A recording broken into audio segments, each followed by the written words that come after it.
Dr. Owusu Ocho. It's Dr. O for the 804. As the premier knee and hip shoulder sports surgeon in Virginia, I would like to remind you that health equals power. Sports build and uplift communities, nothing else can. The mission of sports medicine is to keep athletes of all ages and levels at the top of their game. Dr. O is located at Ortho, Virginia, Schrader Road office location. Appointments can be scheduled online at orthovirginia.com or by calling 804-939-6688. You can follow Dr. O on Instagram at Dr. O _ for the 804 and uplifting educational content about sports health. Hi everyone, I'm Coach Rick Stockel. I am co-owner of Newman & Dunn Real Estate here in Central Virginia, as well as I am a high school boys basketball coach at Monacan High School.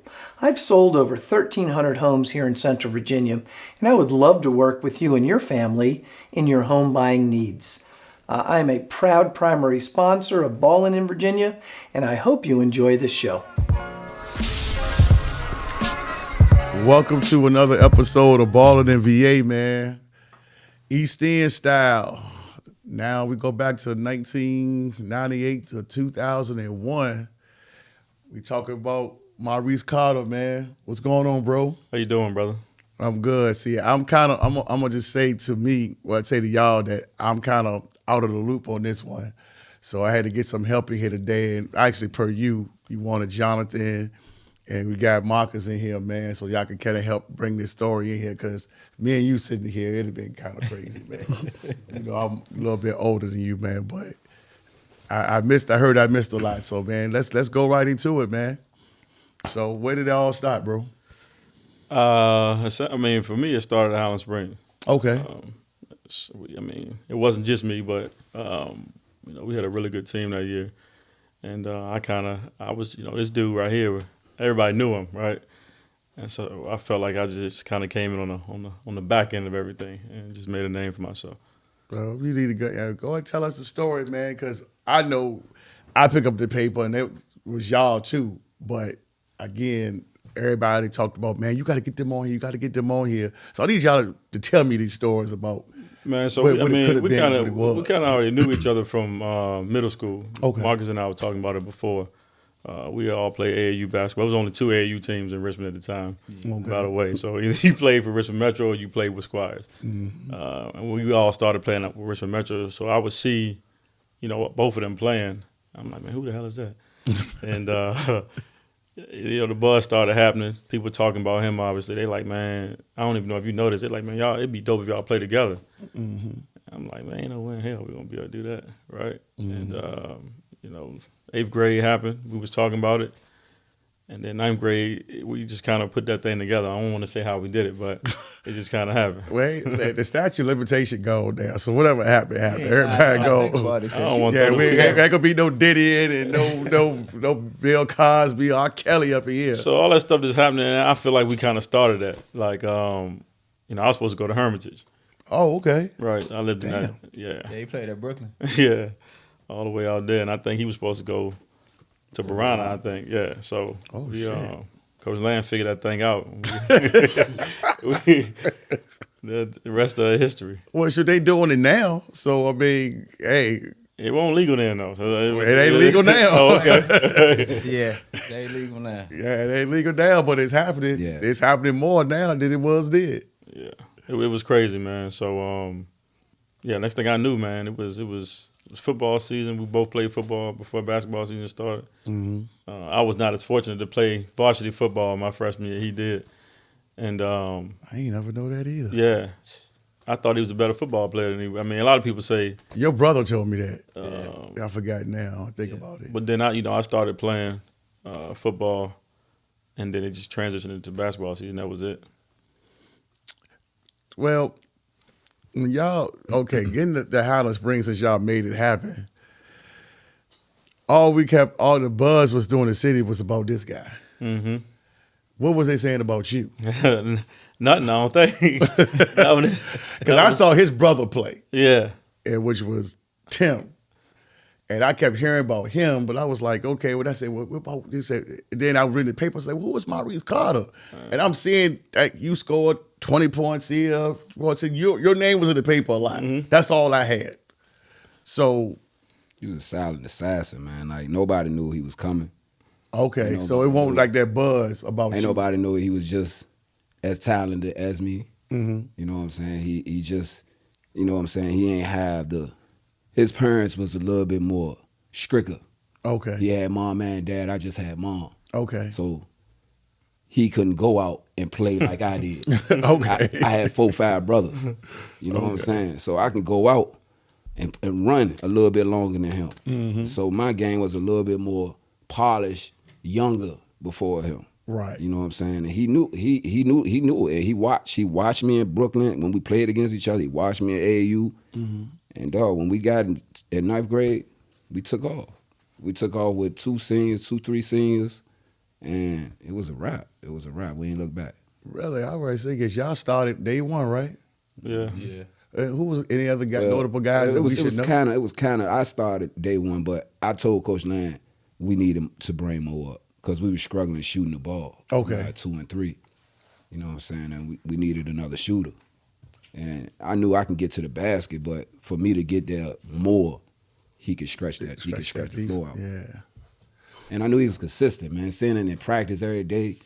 You know, a lot of kids, I tell them all day, yo, you gonna play the game how you practice.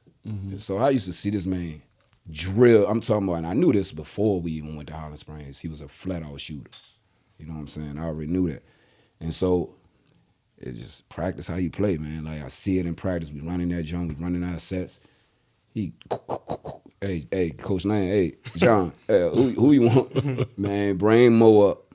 Bring Mo up. It's time. Somebody gotta get off. We gotta get off the court. You know what I'm saying? So y'all used to scrimmage each other back in the day. JV, I'm talking about when y'all was at Highland Springs, as far as the JV and the varsity. Yeah, definitely. We did that too. I ain't never played JV. Let's just Okay. It was I was on the second team. And they, them dudes had already had. But we'll play. Yeah, we would play against each other. It would be second group. I wasn't supposed to be, a part of that. I was a typical freshman coming in, right? But kind of like you said, I just I wanted to play, and I wasn't trying to sit on the bench. So I think two people in that position, you couldn't deny what was there. It's a public school back in the 90s, right? Right. Though that type of talent won't come in through there like other schools had. So, I mean, he probably had an input on it, but Coach Land saw the same thing. He couldn't deny that. So I guess going back to the beginning, I know you said you spoke to Coach Land, but what made you decide that was a better situation? So it's crazy, man. My dad had a meeting with the coach at Hermitage. Well, we don't put freshmen on the varsity, but back in the 90s. Right. My dad was like, all right, seriously, shit, we out, right? Yeah, peace. Because he already knew. I was practicing with them JV and all that stuff in the 8th grade, but he felt like he gonna have to work for it. He was just talking crazy. My dad don't know nothing about basketball, but he knew damn well. He's like, we ain't doing it. So he had a conversation with Coach Land. I guess Coach Land heard I wanted to leave. Next thing I knew, I was going to school there. But see, Hermitage was coming off that state championship run. They had Keenan Holmes and them. They had played Hampton. Matter of fact, I want to say they played. They ain't get there to. So they beat us, and they held the ball for 5 minutes. That was the only. Yeah, that was the only year because 97 was Keytwan them, and 98 was right. Yep. So next year was them. I think it was Keytwan and was it CT and Lamar. Yeah, but who was the other team? Was it Petersburg? It was 2 teams that went. It was John Marshall, and I think it was Petersburg. Petersburg might have been Petersburg. Because I don't think Armstrong. I think Armstrong lost to Petersburg. Then. Yeah, that was he's. Yeah, okay, I remember that. Yeah, they ain't had nobody. Even when we played them, I'm not still bitter about this. I saw David Boyd a couple of weeks ago. They held the ball for 5 minutes. Yeah, they did. Man, they did. 15 minutes. Yeah, and we. When I said that's because y'all used to stay in that zone. Yeah, but when I say we played the worst game of our life. Oh, okay. Like he played how you normally play, bro. We played horrible. I played terrible, and we still was gonna win. They got the ball. We got the ball with 4 minutes left, 5 minutes, and they just wouldn't. It wasn't no shot clock. Yeah, Yeah, that's a whole nother issue. They was petrified because they knew if we got the ball back, it was over. Soon So it as was a we low got score out game. that zone, soon as we got out the zone, dog, we get the steal. Yep. Soon as, like, I wanted to get out the zone in third quarter. We talked about it. Yeah, know what I'm yeah, saying? you And did mention that. And I looked at Coach Land. As soon as I know that they stalling the ball, I'm looking at Coach Land like, what you want to do? He like this. Yep. We I all can't call it. We I all can't had call it, fouls. so he called it. Like I remember that. I had 4 fouls. Alvin had 4. It was like it was a nightmare, and yeah, it just kind of happened like that. They only won by like 1 point. The score was like 35 to 34 or something, Yeah, that's crazy. and they ain't want to give us the ball back. But yeah, man, it was crazy. So was that? And I don't know if I'm moving too fast, but that was the reason why y'all kind of both of y'all left. We played our sophomore year. and- Oh, y'all played this Yeah. sophomore I year. left after. We bolded because of me. Really. Really. I ain't want to go to school my 10th grade year. I was ready to fell off, so I was like, man, before I flunk off, I'm gonna go ahead and go to prep school and keep this thing trucking. You know what I'm saying? Because I seen what happened with Tim, with him falling off. You know what I'm saying? Second semester, he might come back. He might hit 40 points in the second half. You know what I'm saying? Every game in the second semester. Like, dog, you would have made first team all district if you would have just been eligible. You know what I'm saying? So I seen him spiraling out of control. I was like, Mom, we gotta go. I wanted to stay bad. Like I called my mom, I called my friends, or man, I need to come back home. I'm trying to come back home. No, dog, you need to stay. So he left you by yourself. Yeah, pretty much. I was, but it gave me an opportunity to kind of break out too. I had a few games like that, my freshman, sophomore year. That you But it gave me an opportunity to kind of have, you know how it is, had a ball all the time, be the real focal point. But, you know, I saw opportunity. You know, when he left, I was getting 35, 40 every game. So I got an opportunity to play at DeMatha. You kind of can't turn that down. So when they came calling, I'm like, yeah, it's time to go. Wow. And you were still playing for Verano, right, during that time? Yeah. Yeah. So having 35 tackles a game, Right. 16 solos. And football guy playing basketball. Right. yeah, and like you said though, I mean, I grew up playing with John AAU ball since we was 8 years old.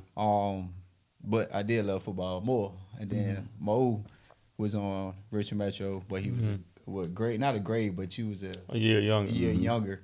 So I knew what he could do. I saw him play or whatever. But you're right, yeah, I played at Verona.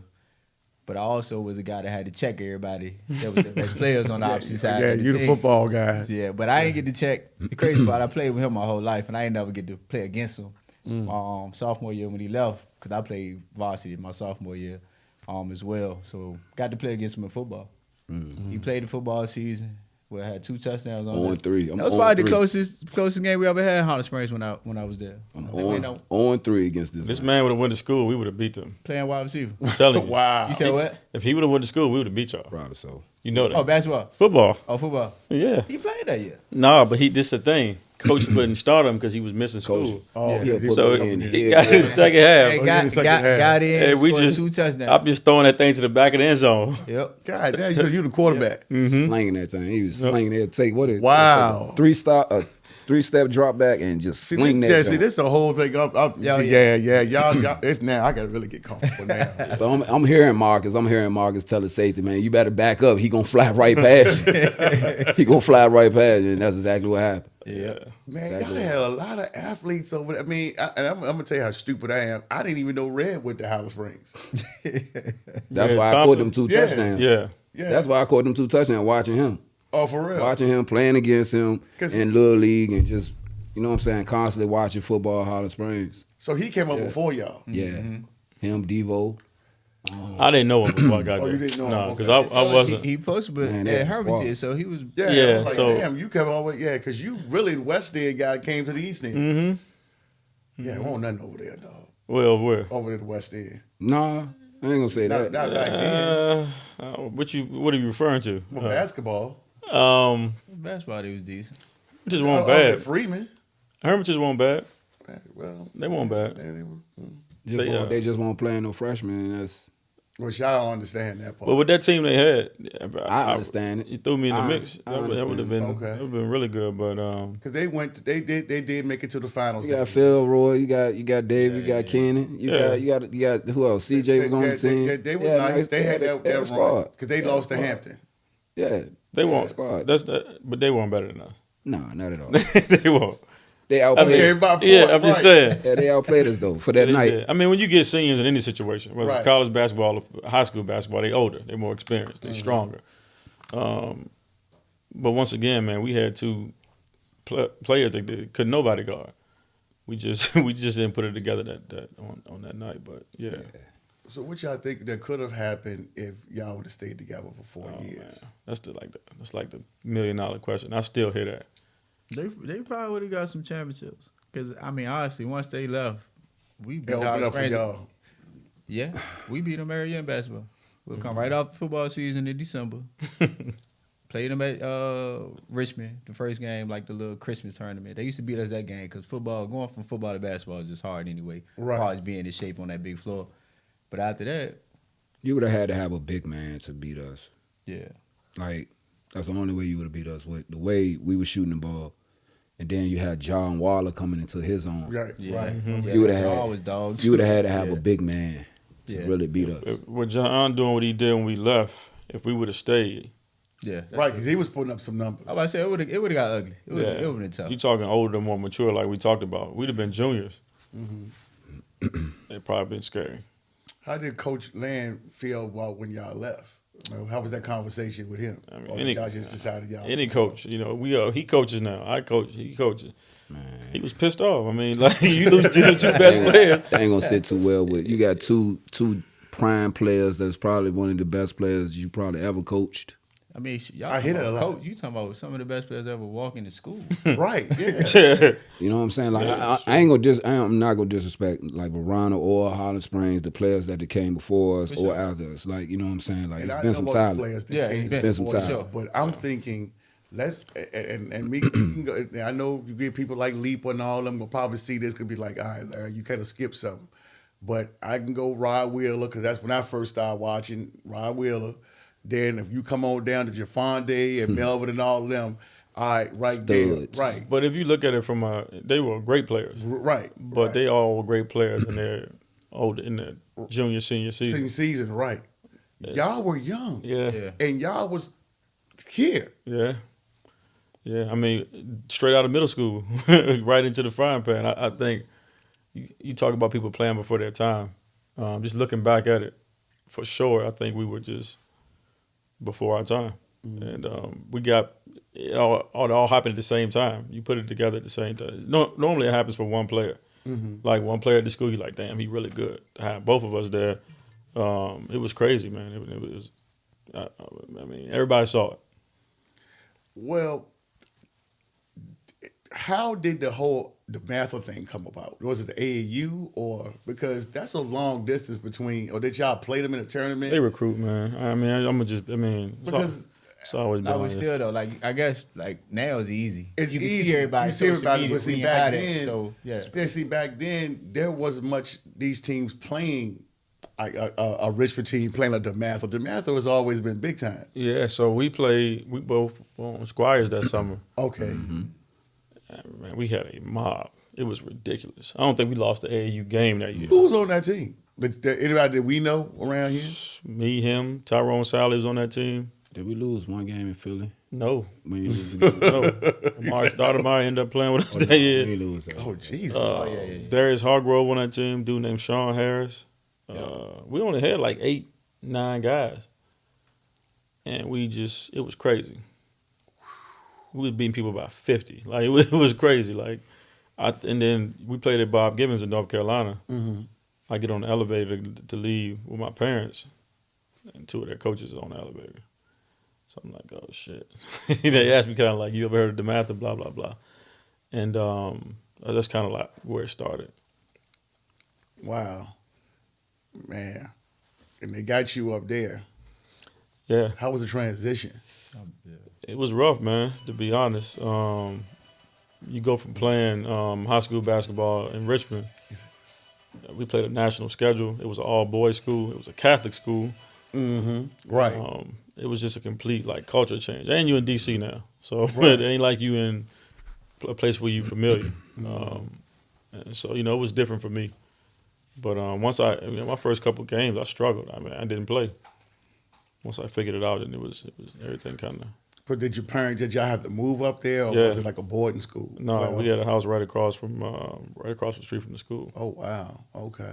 Because it's like almost like a college town now, but I'm not sure what it was like back then. It was very under. I go back now, and I'm like, there wasn't none of this there. Okay, okay. It was hood. Yeah, it Very was hood. ran down. Yeah, because you know how it run down and look when you come across that bridge into. Yeah, and they did a great job of kind of like, I don't even know what they did, but that joint was like we wouldn't think DeMatha was right there, and it was much smaller too. It was just that building, the school, and then the gym now is called, I think, is the Morgan Wooten Gym. Yeah. That's where we played at. That joint was like a practice. Is that northwest or southeast? What is that? No, it's in Hyattsville, Maryland. Hyattsville, It's Maryland. right across. Right across the bridge. Yeah. Oh, okay. Yeah. So you still getting all that stuff from DC, but it's Maryland technically.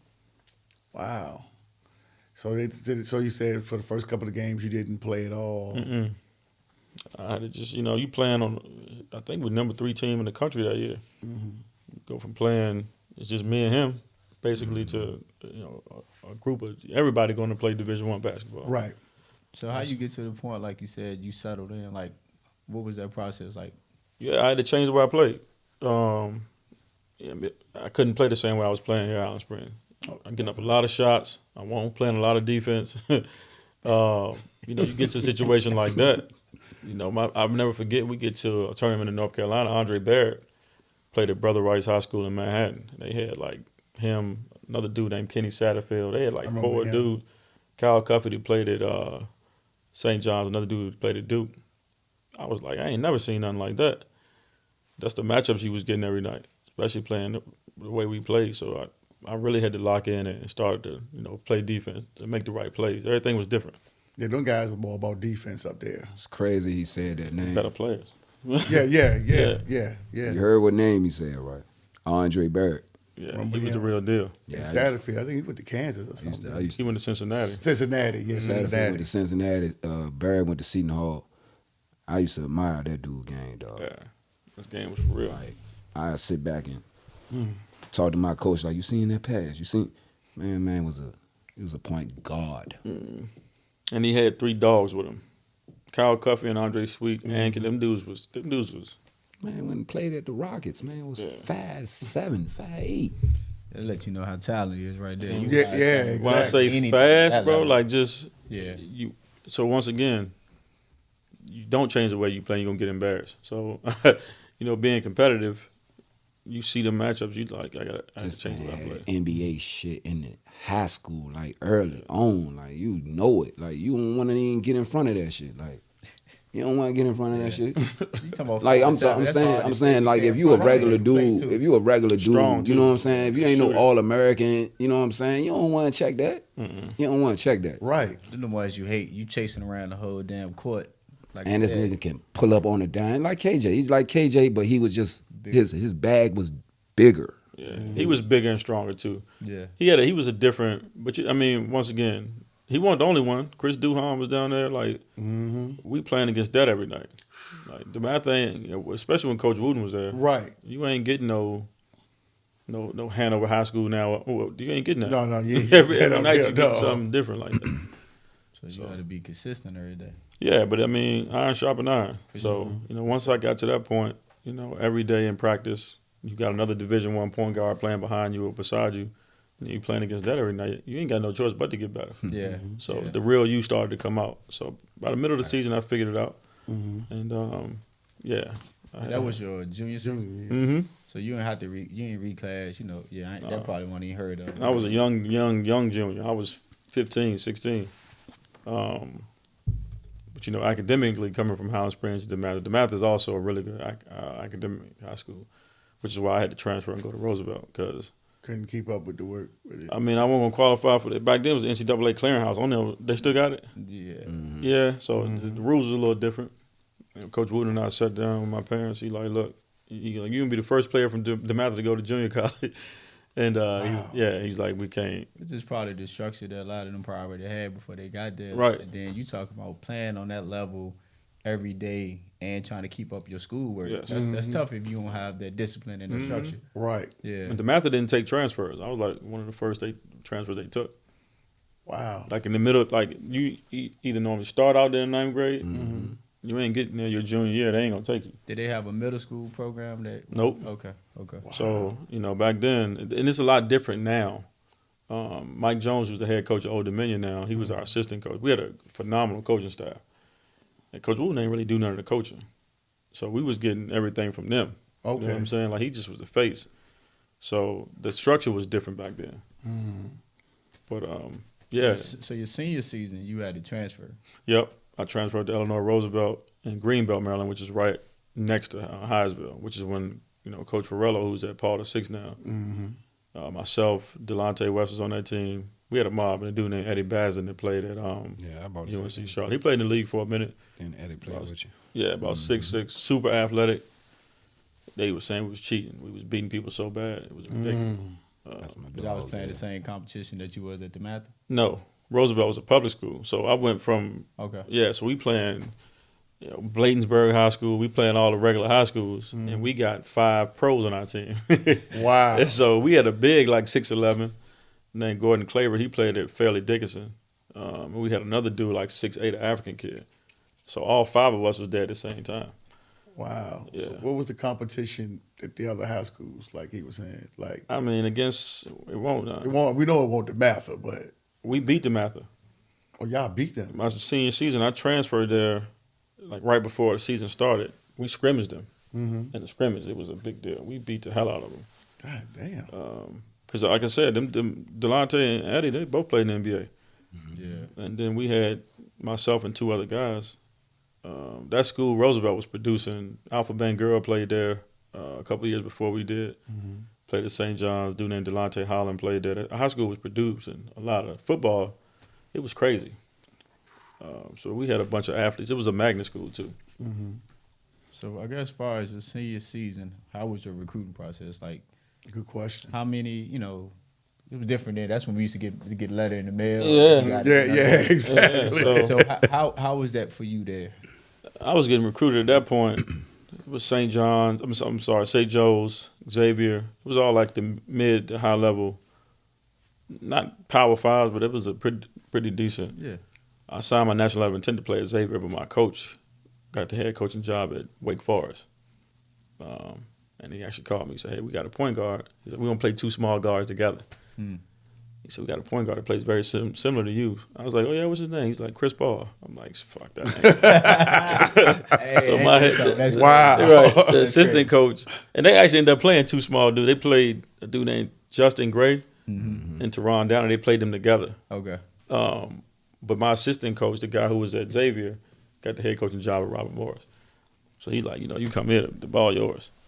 Got it. And nobody really ever knew who Robert Morris was at the time. Right. But it's, mid-major D1 right outside of Pittsburgh. Okay. But the recruiting process, to answer your question, I had all of St. Joe's recruiting me. They had Jameer Nelson.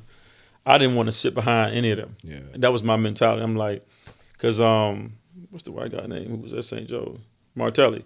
Phil Martelli. Delonte was going to St. Joe's.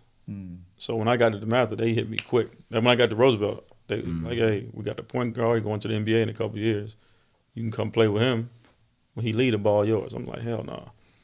Which I probably should have did something like that. That I was would about have to been. ask you, looking at hindsight now, what's your thoughts on that? I mean, at that age, going through what I went through, I felt like I was better than all them dudes. As a competitor, I'm like, I ain't sitting behind no. But when you hear that from a college coach, it's a turnoff. Not understanding what he's trying to do and get accomplished. By my sophomore year, I'd have been starting playing with, my high school teammate. It would have been. Yeah. It would have been easy. Honestly, being a coach now, the kids look at it the same way now. For me, I guess being around it and kind of knowing everybody else's story, we got a linebacker that's at Penn State, and he was like, I want to go here. I can play now. Like, you need to develop first. Understand how to be a student athlete. Understand how to go to school and get your grades, be on time, and then everything else will just fall into place. Yeah. And I think patience is key. You know what I mean? But that way, when you do get your chance, you put in the best You're ready. product out there. Yeah. And like I said, I was a young high school kid. I wasn't I was 17 when I went to college. Yeah. Turned 18 in the summer. Yeah. It probably would have helped me to go play with somewhere like It goes that. back what you said though. Your dad can't tell you because he ain't play sports. No. Well, he didn't really know. No. And I don't know. I can speak for myself. I was the first person in my family to go to college. Mm-hmm. So this I learned by going and just figuring it out. So, Yeah. I think my parents, he knows this, they did the best job they could. My mom and dad was awesome, man. for sure. Oh yeah, I know. Yeah, both of y'all know. sure. So they Both of y'all. see Both him of y'all everywhere. parents. Yeah. Both of We y'all was parents. AAU. I mean, yeah. it was like that's when Richard Metro. That's when the AAU was family. Yeah. You know what I'm saying? Yeah. For sure. It was a family, man. To where it's like we all knew everybody family. Yeah. But you know what it did? Us knowing everybody's family and having parents like it allowed us to develop. I Yeah. think a lot of the parents today, Scared. yeah, but they also don't know what the hell they talking about. Yeah. So it's confusing the kid. For sure. Right? If you have the best interest for your kid, man, none of y'all play Division I basketball. 96% of y'all are Division I football.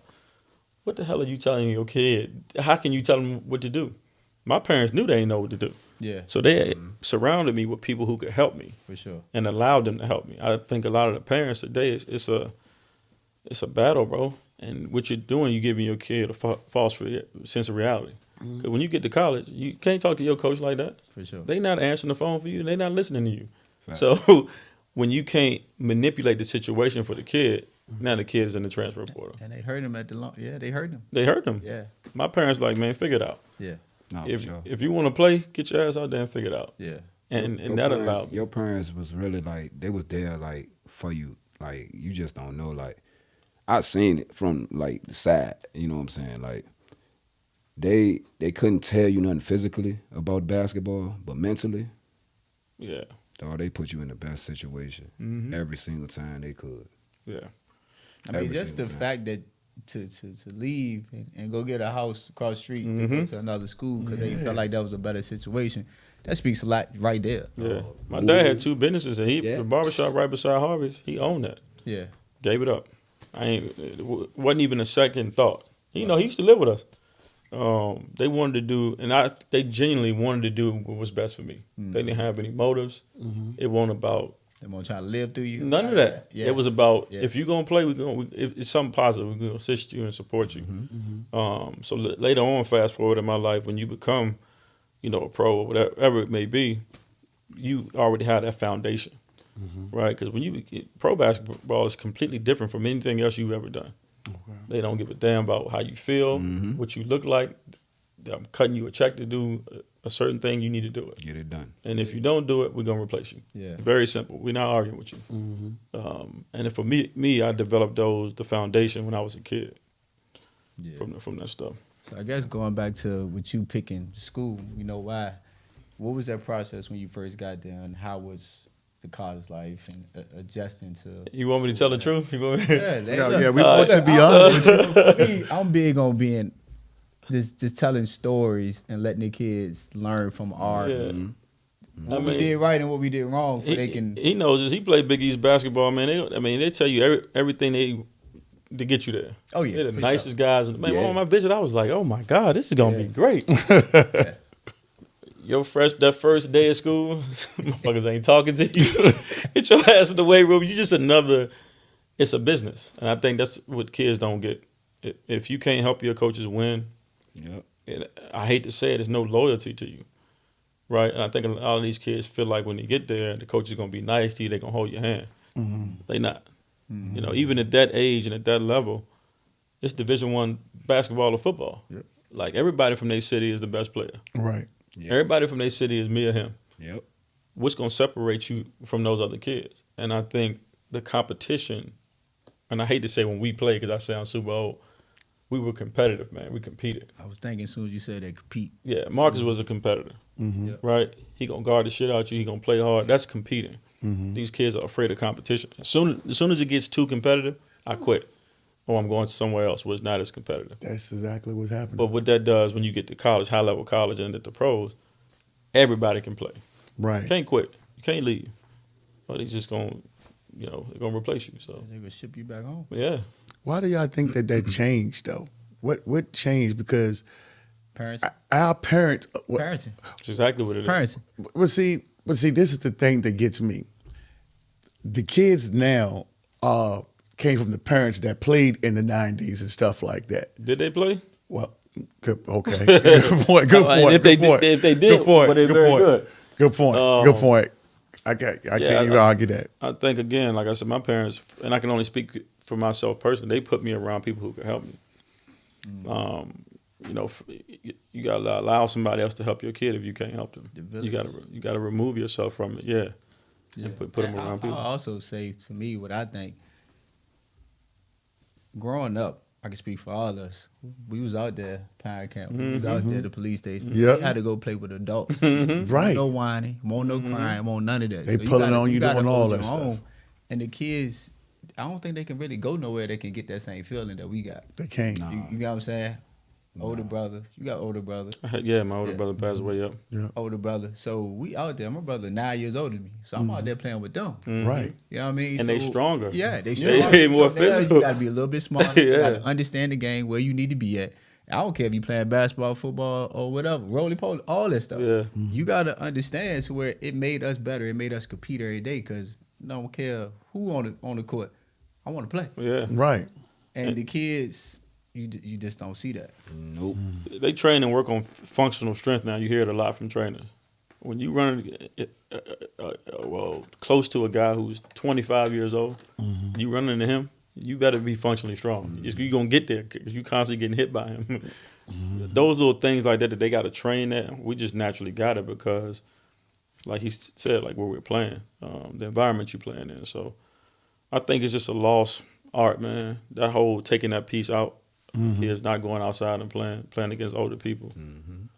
You don't know how to play the game. And then when you see it, I know I get appreciated. I love seeing kids that just got the dog in them. Right. Like I'm just off the top of my head, DeMaron Ferguson, his son, Day. yeah, Data, the family would live up the street. When he was younger, he's outside every day. No shoes on, just going hard. And I'm like, man, this kid gonna be tough. Little stuff like that. Like I just get a kick just riding and seeing a whole group of kids just playing. You know what I mean? So I just think all that helps out, man. And it ain't no parenting. It's like they gotta figure it out. They gotta deal with the adversity outside and how to interact, how to communicate. Man, I'm riding down the street. I came home in the summer. I was playing in Turkey. I'll never forget this. I just got home. I'm excited to be at home. I'm riding past Pan Camp. They got glass backboards out there. Yeah. I'm like, man, why is that joint not filled? Like, if that was when we were kids, Man, we was happy. Bro, You lose one game, You you ain't done. getting You no can't get get back out. right? Right. But you know what it does? When you playing like that, it forces you to make the right plays. It forces Right. you to value the ball because you know It was messed up, different, you right. ain't getting back on. Right. You know, we play in the morning. We got a group of guys at 6:30 a U-turn. We got a good group of guys. Okay. That gym is empty. It's 4 courts in there. It is nobody in there. And it's spring break. You would think on a spring break or you ain't got to go to school, it's going to be 1,000 kids in there. Man, we was trying. Expecting the gym to be full this week. I would tell y'all Here and there, here and there. He is on vacation. Listen, man, Right. what was our vacation? Man, In the yeah. gym. My vacation was going to AAU basketball games. Right. Okay. Like they taking trips that I had to take when I became a grown up out the country and stuff. I'm telling you, I man. remember- They're going to the beach. I'm like, It's just a blessing, but at the same time, I'm like, dang. I remember last year we was because I know the guys was doing the runs at Rocket, and I remember I had told Kennard, I said, "Hey man, I said you might want to bring KJ up here." He was like, "Where? Hey, I'm coming up here tomorrow. You know, I'm gonna make sure." I said, "I think they play Tuesdays and Wednesdays, or something like that." And he had KJ up there playing. Oh yeah. yeah, they You play know. Tuesdays and Thursdays. We play Monday, Wednesday, and Friday. Right.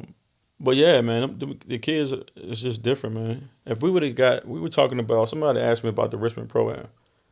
And I talked about it, like, man, you and Jonathan were the best high school players around. Yeah, y'all. That's where I remember you from. And I remember as a high school kid, I couldn't even play, right? Until I got to a point yeah. Right back then. They got a whole high school team in the Pro-Ams now. All that stuff is different, man. We had to sit there and watch Johnny Newman and all the pros before us. Right. We sitting there like, man, I want to play like, we chomping at the bit, right? Couldn't even get on the court. Now it's like, and we all kind of talked about it before, it's the sense of entitlement. These kids sure. are already here, right? Now, here you don't have to go. work for it. Yeah, you nice. right. You nice already, you know. Right. But again, it's coming from these adults that hadn't played, and they're the ones who's pushing this narrative. You know, that, okay, you know, they forming these little camps or train, whatever they got, these little organizations they got to put it together, and then they kind of, you know, hyping these kids up already and stuff like that. You know, I ain't got to drop no names, but it is what it is. We know who they are, you know, and it's just like it's killing them, you know. The trainers are stealing. We see that too, Yeah. you know. I'm real when it comes to trainers and all that stuff. If you ain't played the game and you weren't, that's just my opinion. This doesn't necessarily have to be true. It's my opinion. But how can you teach them though? That's why I said, man, like, you ain't never been in the fire. Yeah, Duvey sat right here, and Duvey said, Maxwell from Petersburg, he said, the dude wanted to charge me $60 or whatever it was to train him, but you was going to train him the same way that you teach toward this guy, and I don't play the same position he played. Right. So he said, how you going to, and it was a guy who didn't play basketball. Yeah, man. Yeah, it's unfortunate. That's another reason why all these kids, they cone. imagine. They're cone. Imagine how many parents he got like that, Yeah, though. I feel the same way that you feel. Yeah, it's like me trying to tell a pilot how to fly an airplane. Then kill everybody in there. Like, I know I can't do that. I've never done it before. Like, how can you tell a kid, a high level kid, and you've never, And they doing it. right? You never played at a high level. For me, I like, tell my kids this: fact check. If you going to train or you going to listen to somebody, and they may know a lot of stuff or whatever the case may be, but do your fact check. Make sure before you decide that, hey, I'm gonna go train with this person, this and that. See what he did. And if he ain't do nothing, you may want to go with somebody, because there's several other people that's doing things, that did stuff, that played to where you can go to.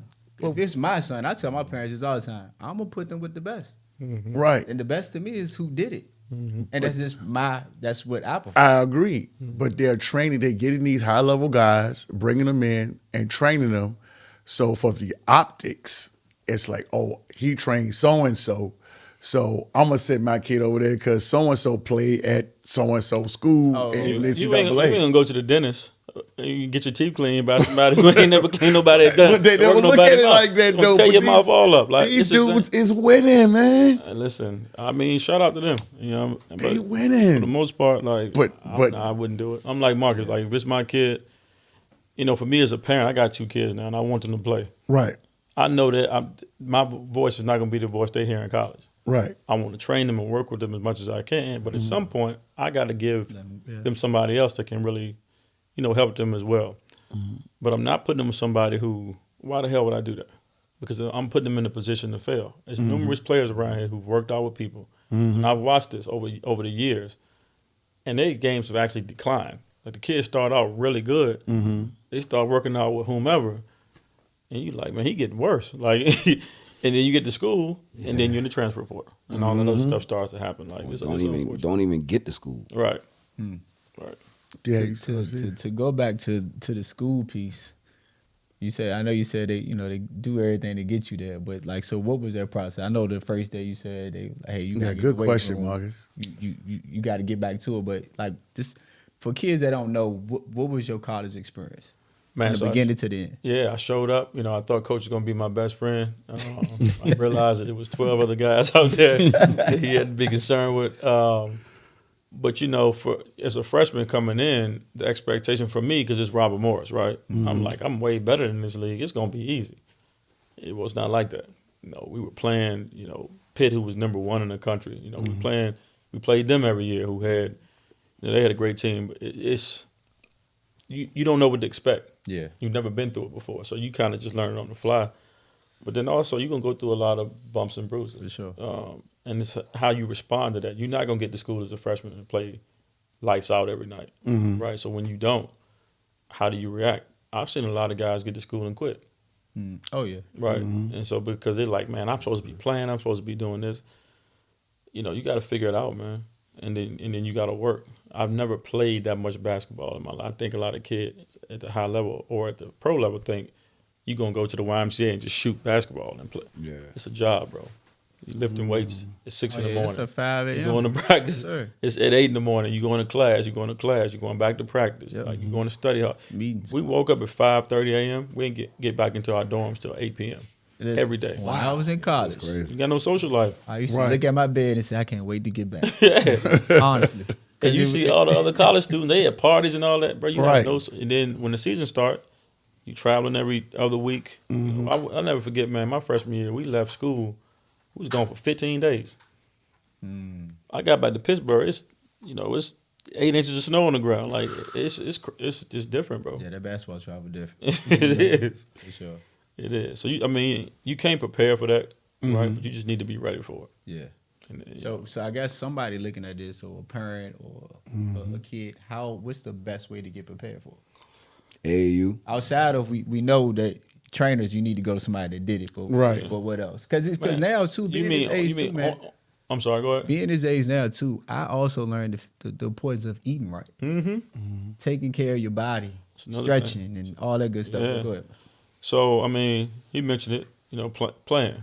I think a lot of these kids are drilling a lot with the trainer, and them cones move when you get in the game. They got hands. They jump in the air. Like you got to play. That's what we kind of like. We were talking about it. We played every day. Yeah. All day long. Yeah. Right. Playing a lot, eating the right things, getting the proper rest. A lot of these kids today, again, man, they eating and doing whatever. Right. You get to school, man. You got to gain every advantage. When you get to school, you can't eat like that. Yeah. They're not feeding you. It's different from basketball players and football players too. Very true. So Very true. I don't even know what that looked like from a basketball standpoint, as far as the eating and the diets, because you got to be in shape. Like you for got to sure. be lean for the most part. Yes, for sure. And you got to be in shape. Yeah. All injury prevention, all that stuff, man. My coaches, I hate guys who get hurt. We like, what the hell? You can't help if you get hurt. Like, but that's how they think. You got to be available to play. If you're not, they're gonna recruit over We you. go back to that business. I tell our kids that all the time. It's a business. Like they're recruiting they're recruiting the best player to make sure they continue to pay their bills. To take care of their That's family. right.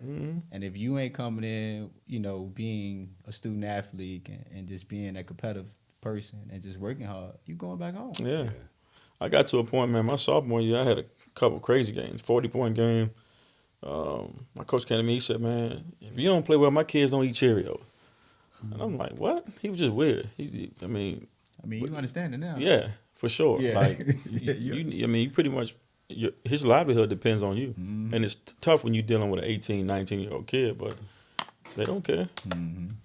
My coach was there, 40-some years. I played 1 year there. He retired. To let you know. You know what I'm saying? I ain't gonna say it was all on me. It was West Virginia now. I had something to do with it, but it wasn't all on me. But the coach, man, 41 years and you retired to my year.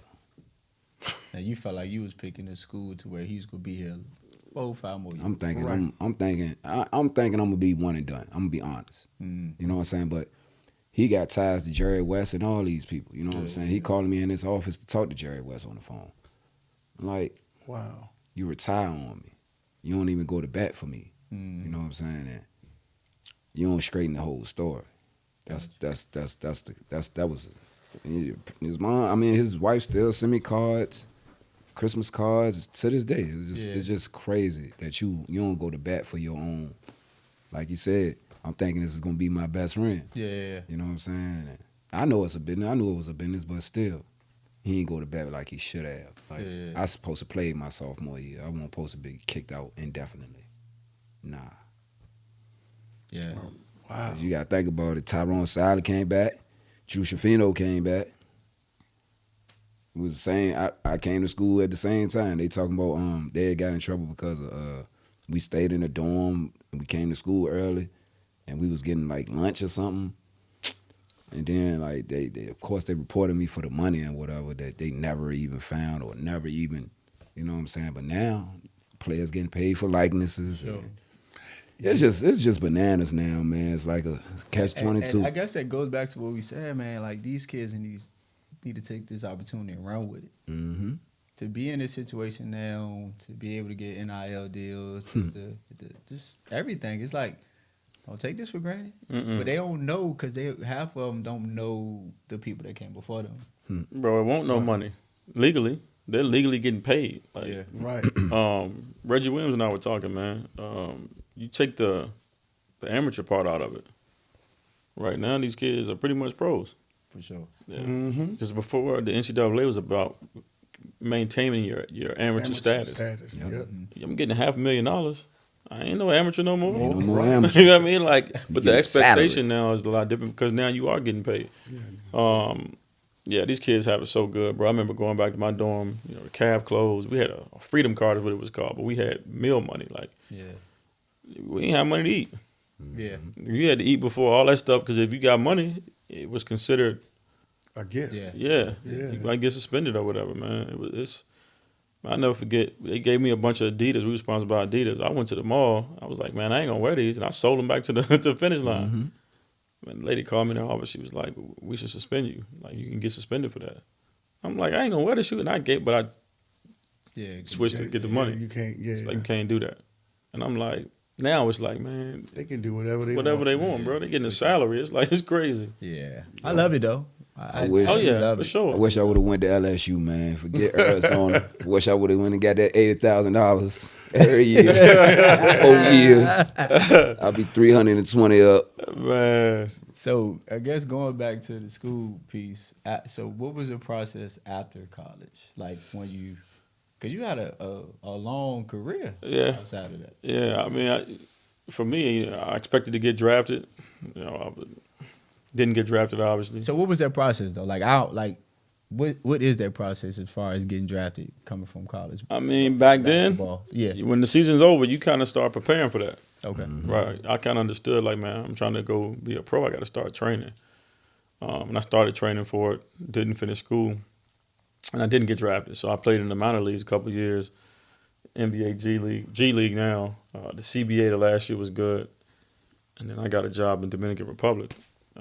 I was making like, $8,000 a month back at the time. I'm like, I'm out. I'm gone, right? Yeah. And then kind of from there, I played well. I got Player of the Year in South America, and my career just kind of took off. So what's that experience up there though? Like this It was crazy. For me, man, I ain't trying to be cheap. I was so focused on I love basketball. Yeah. I was a gym junkie. And so I was just trying to play and make as much money as I possibly could. But playing in DR and Venezuela, it was crazy. It was wild. But I understood, like, I had to get to it. I'm up out of there. South America, people take it for granted. It's one of the hardest places to play because there weren't no guaranteed contracts back then. Yeah. And the year I went was the NBA lockout, 2010. So a lot of the guys who was playing in the league, They were going down. they was going to DR. But it gave me a chance to showcase what I could do against them dudes. A couple of them came over there, and I lit them up. And then that took me to being able to make more money in the other countries. So I went through it, man. I was a trailblazer out there, man. I was playing in 3 different countries every year. And I'll just kind of sit out for the summer and then just do it again. Did you ever have a situation where you didn't get paid? No, luckily I did, man. Luckily I did. And a lot of guys go through that. A lot of these younger guys today, I hate to say it, man, they watering it down because they taking jobs for less money just to say they pros. Back then, man, these guys making $500, $600 a month. And I'm like, ain't no way I'm leaving home. You said that making what? Yeah. No, what'd you say? $500, $600 a month. Okay. I got a guy and I had the same agent. And I couldn't believe it when he told me, like, what the hell? Real love for the game. Right? Yeah, man. Yeah. But, these guys, when they post it on social media, they Instagram, they look like they get into it, man. Top tier, A-League, Right. playing Bro, in the PE League. We had guys on tractor trailer, yo. He passed away. Track was getting $65,000 a month when we were playing. That's the type of money. Ain't nobody paying for that money, man. Like a lot of these guys just taking stuff. So teams now, like, why would I pay you $30,000 a month? I can play this younger guy $1,000 a month. We ain't gonna win. So I'm gonna take him and then save the money. Yeah. So the process has changed a lot for me, which kind of forced me out of it. I'm not playing for that. 'Cause, before that, I already knew what it looked like. I could have played maybe 2 or 3 more years. I'm just like, it wasn't worth it. Damn. Would you say that process I guess to help you adjust to go overseas and play? Would you say that process with you moving to DeMatha because it was a foreign thing to you, did that help you adjust to play overseas? Yeah, it did. I mean, playing overseas ain't for the weak, man. Everybody see the games and all the other stuff posted on social media, but you actually living in the country. a different country, different culture, different food, different language. A lot of dudes could come back home and like, I ain't doing this shit. Like, it's I tough. see a lot of people do that. But it did. It prepared me some. But you know, the international game is completely different from how we play in the States. That's another thing a lot of guys don't prepare for. Like the rules are different, right? So that's why you see a lot of the international guys coming to the States. It's harder over there, man. I know a lot of people ain't gonna like to hear that, but That's why they coming over here being good. It'd be so easy. it's easy. Yeah. You can't hand check. You can't do none of that in the States. Like you can goaltend over there. Like this is different. Like It's like rec ball for them. yeah, coming over man. here. The lane is different. Like I'll never forget the first time I shot a free throw. You know, it's a lane violation if you go in the lane.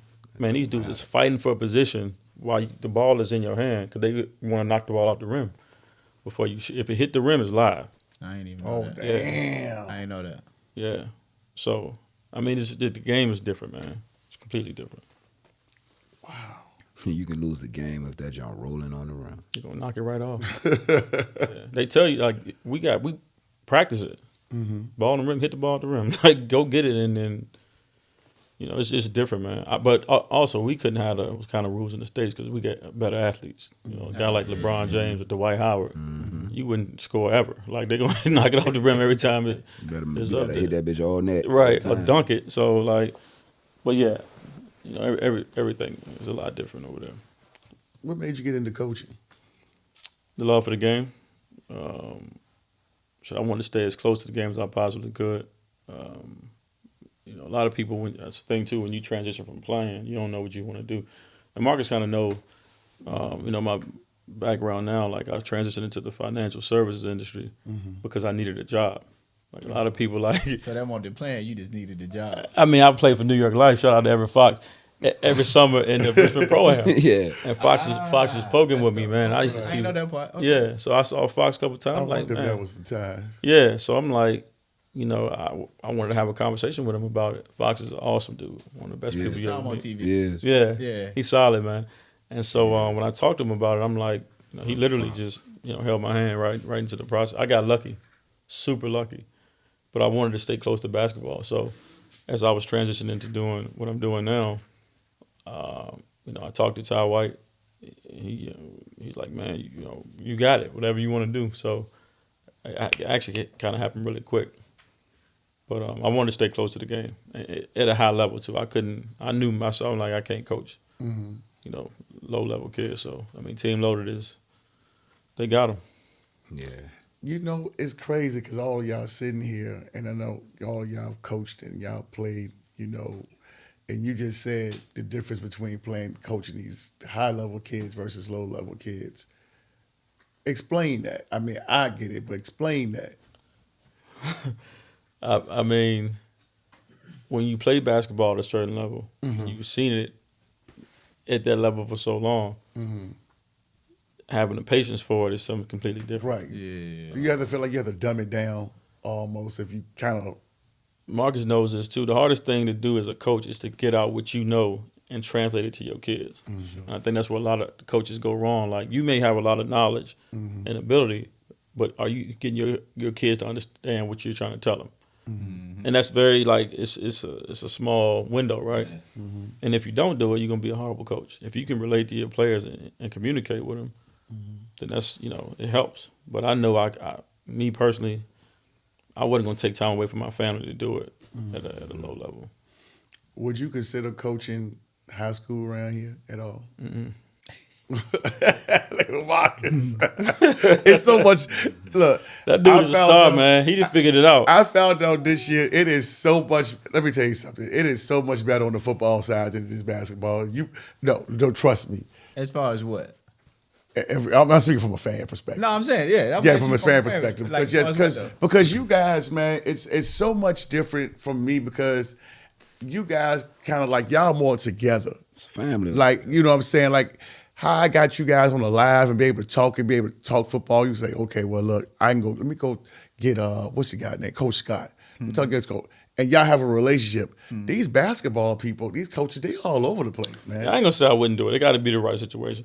Marcus' situation is perfect. He played at Verona. He was great at perfect for Verona. him, right. Right. The kids respect him and they know him.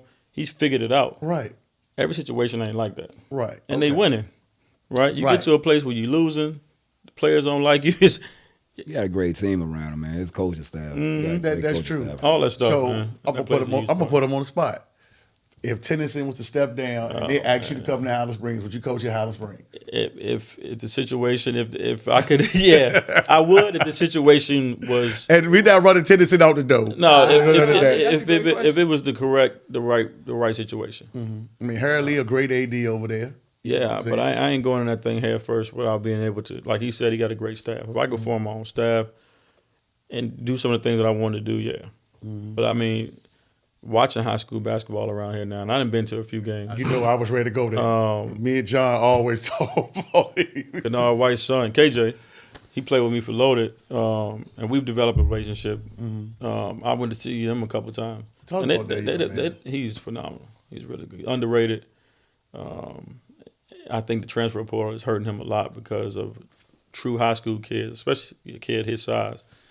It's gonna be hard for him to get college scholarship. But he outplays everybody he plays against. From an accolade standpoint, he state player of the year 2-3 years in a row, ain't he? He didn't get it this year, but he got it. But I think the past. The past 2 years. Yeah. I just told somebody. I said he's going to go down one of the best, as far as career-wise, basketball players that ever came up around the high school. Yeah. But it goes to show you what high-level basketball, what they're looking for and what it looks like. Right. He is a high-level player. He just physically, for whatever, every coach that I talk to when I, trying to get the kid, he's too small. And a lot of them coaches don't know what the hell they talking about because But if you can play, you can play. Right. You see him play. He plays so much bigger than. Man, them kids he played against on the Adidas Gauntlet that's going to Arkansas and Georgia Tech, he destroyed them kids. He was a starting point guard for us on the Adidas team. Like we couldn't keep him off the floor. He's really good, man. It's good to see somebody from our city For sure. able to do what he's doing. But it's also unfair because, in my opinion, he's not getting a fair shake from a recruiting standpoint. But he's going to go to Virginia Union, and it's going to be hard for them to deal with him, for sure. Yeah, that's what I want to hear. If Butler don't get in his way, I'm gonna be real. Here we go. That's what I'm talking about. Man. If Butler don't get in his way, I love you, Butler. You know it, Butler. But You better get some security when you walk out. Keyshawn Tab was a hell of a point guard, and him and Butler kind of clashed. And I don't want, what I'm saying, that to happen because, man, KJ is a hell of a player. No, I was tell you though, with KJ, and I done seen him, 4 years as him being at Verona. Man, he different. He is. Like I ain't even talking about just on the basketball court. He's just a great kid. Like you see him, I come to the school walking around, man. He always smiling. He always in a great mood, man. I ain't never heard one person speak bad about this. That is solid, man. And then not only that, y'all know after that game where he was in the gym. Dog, he's shooting every day. He's working on his craft every day, and that's the stuff that people We talked don't see. about his dad, man. His dad was a dog. Yeah. Right, yeah. Right? Yeah, Dad didn't coach the kid and did the right thing with him. Man, when I first got him at Loaded, you hear stories about everybody's parents, right? Right. Dad, like, man, you got him. You ain't hear nothing out of him. Because That's true, though.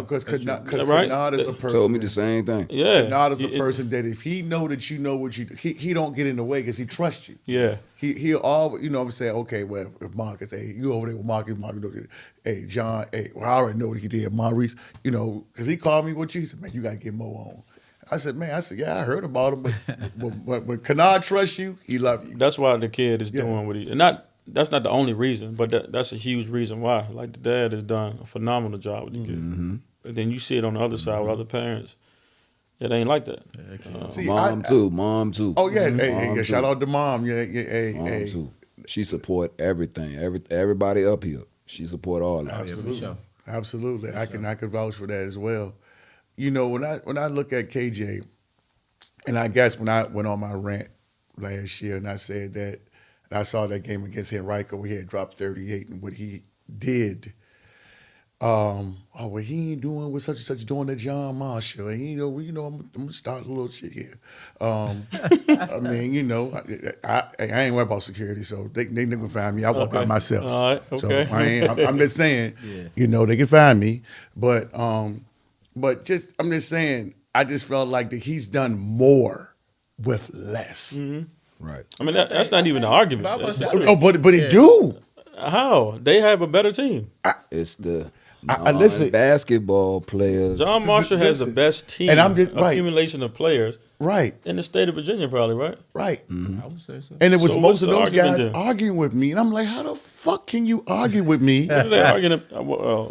I mean, we went arguing- at it. I was like, how y'all gonna argue with me? This kid don't have what y'all got over there. I honestly though, I he just done. take the fact that Is we he as people, we be even talking comparing about that? stuff. Yeah. Right, right, And right. I always feel like it be the ones that didn't do it. They didn't do But it. that's their satisfaction. That's the other thing too.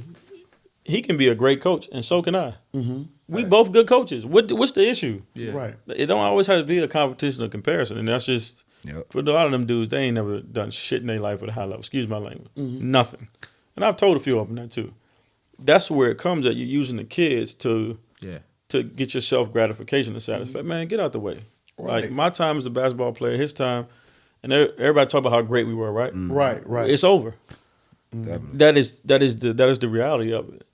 The best thing you can do as a person like myself or him or anybody else who's trying to help the kids, pour into the kid. It's about the kid. When you start putting your own selfish needs and wants in front of the kid, then that's when all this ignorant stuff starts to come out. Right, and that's where, and that's something that's like, man, all I'm just saying is just this kid is just phenomenal. I'm not taking away nobody from John Marshall. Yeah. I'm just saying that this year he had a bunch of athletes on the team, and he took them to one game for the state championship. Yeah. One game. They should have won that. He had a bunch of football players on the team. Yeah. No, the kid is a phenomenal leader. Right, I say and point that's all guard, I'm he's- saying. he's- And that was probably his worst game I ever seen him The play. one that I had on live at Hampton, right? Yeah, Probably the worst game I seen him play. Yeah. yeah. And then you thinking about last year in that state championship game. I mean, that boy was going at him. He's a joy to coach, man. For me, a lot of kids you coach and you get on, the response is different. Right. Yeah. KJ, you can get on him, but Yep. it starts at home. Man, Next play. Yeah, Listen. he's all about basketball and leadership, which is for point guards. And everybody's not a point guard around here. That's another thing too. They just not. A lot of these kids who they're comparing them to, they're two different players. They're two different people. yeah, I'm saying Kennard, like, just a shorter version. okay. Because I didn't get to see Kennard play. That's like when I see him play, the number 4 and everything. I'm seeing the wrist on the tape on, man. That's not. I mean, when I saw him this year when they played Hampton, and those boys was much bigger than him, and he got them 2 quick fouls. And I looked over there, me and Weezy was looking. I said, oh, okay, what are we going to do? KJ looked over there, boom, said, like, I got it. And I'm like, this is the first quarter. He picked up 2 fouls in the first quarter. And I said, well, what is he going to do now? And I said, and Boone trusted him. He played the rest of the game, didn't foul out. But he picked up 2 quick fouls in the first quarter. And he was smart enough to realize, okay, I got to pick my spots. Yeah. And how to play. And I'm like, I don't care what level that is. Coaches, why y'all not trying to come get this kid, man? I mean, like you said, I understand the whole politics behind that. But why wouldn't you want, I mean. What would that have been? KJ, what, his 3rd state championship? Yeah, it would have been. And the one they didn't get was because it was COVID. Right. He would have got Yeah. another one. They ain't get to play COVID yet. Yeah. That's tough. You know? But then, like I said, and then we're looking at now with let's look at Lil Red. I mean, now with the situation with JMU, now I see that he decommitted. You sure you want to have this conversation on? No, we ain't got. We can move on. Okay, let's. No, I mean he did decommit. I mean it's unfortunate for any kid when you get a chance to play college basketball and your coach leaves. That's Same tough. thing happened to me. Tough We situation, talked about, yeah. But then what do you do next? So it'll be interesting to see. The kid is a really good basketball player. He is. I think he just got to get in a place where he can grow, and he's allowed to do what he does well. So it's going to be interesting to see. So next level, I guess, as far as his recruitment, is it year 2? Or Yeah. I from coaching the kid and seeing him, I feel like he's much more comfortable off the ball. Okay. And I think you put him in unfair situations when you put him on the ball and force him to make plays. let it just come natural. His natural ability is to shoot and score. Ain't nothing wrong with that. No, nothing at all. People getting paid a lot of money to do that. I embraced it. And then you know what I mean. You can make yourself a lot of money doing that because that's a lost art in basketball. Everybody can't shoot the ball like that. But you know, it's just like every other senior in high school, true senior. This is when the work start. Oh yeah, for sure. I mean, you getting the scholarship offers and you getting opportunities. Shit, it ain't over. Yeah. This when you got to get better and prepare yourself for college, wherever he plays. And I hope the kid figures it out. And, Yeah. He's a great kid too. He is. I got He is a good kid. Very around him manable since kid. he was a baby. Always been a great kid. Hard worker. You could tell that he's in the weight room too. His body just look a little different. Yep. But I think he could be fine, like you said. I mean, that's for any kid coming out of high school, man. You got to pick a great situation. Don't look at the situation where you getting on the court or getting on the football field. You know, as soon as you get there, look at the situation as a whole to make sure that it's a good fit for you, and you find a great fit, you will be successful. So, A lot of parents don't know too, man. The school ain't just recruiting your kid no more. This is me. They recruiting They recruit the parents family. too, for sure. And I'm telling you, people don't realize that you can ruin your kid's chances by being Man, that's in the way. That's like being an high school coach. That's like some of the first questions they ask me. bro. How is their parents? They have no idea. I've been talking to college coaches, and they said, man, you know, Coach Carter, the kid ain't good enough for me to deal with that shit. They watching the parent at the game, and I'm like, parents And gotta see, get I out the can't way. I can't see my parents, but I hear a lot of them. Mm-hmm. But they never know who's sitting beside them because college coaches Yeah, at you the games never and know. all that stuff. And they do it on purpose for that reason. Yeah. They want to see you in your natural element. Do you think they want to deal with that with all the stresses that they have as a college coach? They ain't putting up with that stuff. Yeah, you know, I get a lot of messages, man, phone calls, and you know, and I ain't gonna put my man up. I'm gonna put him out there, but he know where I go with that. Hey, man, you know, I don't mind talking about it. They always talking about Manny, how, you know, because Manny Harris. He be training, right? Yeah. Yeah, I know and then what his you're daughter, Oh, phenomenal. see, I don't know talent. about him like that part. Yeah, well, you know, because people talk about, because Manny's very outspoken. Very, You, if very. you say you may know him, but I know, yeah. You know, man, they played at Henrico, Play Henrico, Blacktop Kings, and Blacktop Kings. Yeah, I used to train train all the kids in the city. He may be a little bit older than us. Yeah, I don't remember. I'm about to see him. Yeah, Manny came behind me. Oh, I see. So I ain't get to see him, man. Man, older than us, man. We 40 what? I'm 41, 42. Manny came out Man, 94, 95. 44, 45 in that Yeah. range. Okay. I don't know. Yeah, I know him from, like you said, the blacktop and everything. Like, so yeah, I don't know. You said his daughter Great good though. dude. They're Great the one his dude. daughter play at Thomas Dale right now. Oh, okay, yeah. Yeah, All right. yeah. Great dude. Got a great daughter. Yep. I think he about to change his situation. I think they're going to S3 or something like that. We're With, talking about that with Star now. Say what now? Going to a private school. private school. Tyreek Wilder's sister, she got a girls team. They got a prep school out there in Petersburg. Pittsburgh. They do. Oh, for real? And they thinking about going out there. And I think the other two girls about to go to John Marshall. And that's That was the on talk, Thomas Dale? Yeah. Yeah. Oh, okay. Yeah. And so See, for that's real, the for trainer. real, He for know. real, for real. I don't know. It's just I wouldn't mess up. I wouldn't mess that team up. For real, what I I do, mean, to the state championship. I would bring another coach in. What team is it? What team are you? Thomas from? Dale. Okay, girls. They really good, right? Yeah. Yeah, Really, they are. really Yeah. good. They just lost to Really good. Manchester. Yeah. And And the only reason they lost to them was because of the coaching. Just trap big, the big, and don't let them shoot on the perimeter. Make them put it on the floor. It's just simple. Who was It's the just coach? simple Manny's adjustment. the coach. It's just a simple adjustment as that. It's just a simple, No, and they they got a go lady home. coach. They go home with a state championship. they got a lady coach. They can go about 10 deep. Damn. They went 6, 7 deep, and they was forcing, and like the two, they was ping ponging the ball all game. Like Savannah and Nye, they shouldn't have had the ball in their hands as long as they should have. They had two bigs down there. They could have played high post off. They could have rubbed off them all night long, or they could have ping ponged the other two guards they got on the bench. They could have used Bun and Fuss a little bit more, and got the ball Ron out. Ferguson daughter. Yeah. And got the ball out Savannah in them hands, and then when they catch it, you know what I'm saying, on the wing, or when they catch it, they can make their move. But they dribbling down, they gonna be tired by the time they go into their move, third, fourth quarter. Yeah. You know what I'm saying? On that big floor, you ain't been playing on that floor all season. You know what I'm saying? I get it. So I did watch a little bit of because you always talk about the girls basketball, and I got a chance to look at Manchester and Thomas Dale. They could play. They, No, for sure. They definitely got some. we predict Thomas Dale to win the states. You know what I'm saying? Because we just knew what was gonna happen. We knew they was loaded. But they lost because it wasn't them girls. It was because of coaching. Both times they lost to them, it was coaching. It won't them All girls. them coming back. Well, could come They back. could come back. Come back. Yeah, Good. and then you think I think about they gonna blow it Pete up. Wolfolk's daughter played for Manchester. Remember him? That's the girl. Mia. The big girl. Georgia? Going to Yeah. Georgia, Yeah, yeah. see. And they only played 6. And that's why I say I Play would six have people. doubled her on every touch, or I would have made it difficult because I got 2 bigs. I would have made it difficult for her. She Play got her to straight She's up. going to Georgia. Yeah, she's going to Georgia.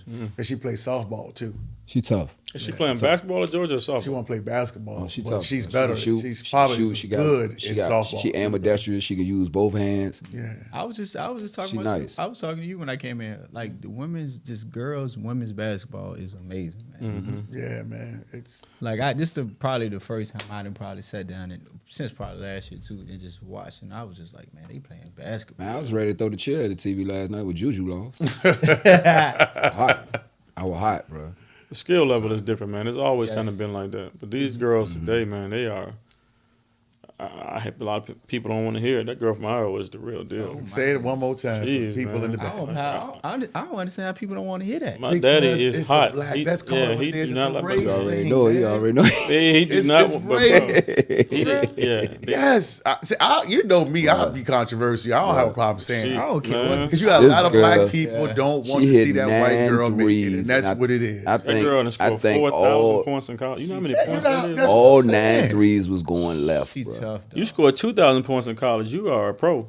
That's what I'm saying. This girl scored And people 4,000 get a points. problem with It's crazy. seeing this girl play. I'm like, but if it been a black girl, y'all had no problem with doing it. Why does it matter? The girl I think that's part of the social media thing too, though. Meaning they see how the black girls from LSU, how they being talked about, to where it almost make you feel like hell with everybody else. You know Right. what I'm saying? Well, the media does a good job. They do. They definitely do. They- I mean, in order for they it to be paint for that college picture, basketball boy. to be women's college basketball to be what it is today, Right, you got to have a villain and you got to have all this stuff. And Angel Reese is like the perfect Villain. right, villain, right? right. But she is a Girl. phenomenal player too.